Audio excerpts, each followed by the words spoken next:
ডালা এনেছি, খাবারের ডালা এনেছি। সবাই তো মোরগ পোলাও ডালা আনে, আর আমি এনেছি ভাজাপুরির ডালা। তো চলো সবাই দেখাই কিসের ডালা এনেছি। এই যে দেখো আমার ডালা, কত রকমের আয়োজন করেছি আমি, দেখেছো? পুরো ডালাটা সাজিয়ে নিয়ে আসলাম। এবার আমি ভাত নিয়ে ভাজাপুরি সব রকমের থেকে নিয়ে আমি খাবার শুরু করে দেব। তো আমার ভাজাপুরি হচ্ছে এখানে কাঁচামরিচ পেঁয়াজ ভাজা, এখানে হচ্ছে পটল ভাজা, এখানে হচ্ছে বেগুন ভাজা, সাথে আলু ভাজা এবং কাঁকরোল ভাজা এবং করলা ভাজা। আজকে সব ভাজা আর ভাজা। এমন ভাজাপুরি দিয়ে ভাত খেতে যে কত মজা, আজকেই খেয়ে বোঝা যাবে কত স্বাদ। চাইলে আপনারাও এরকম ভাবে ভাজাপুরি করে খেতে পারেন।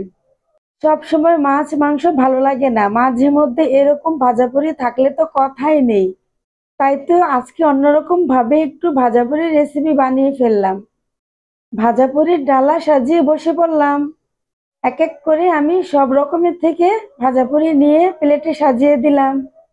কে কে খাবে চলে আসো আমার এই রেসিপিটি দেখে। ধন্যবাদ।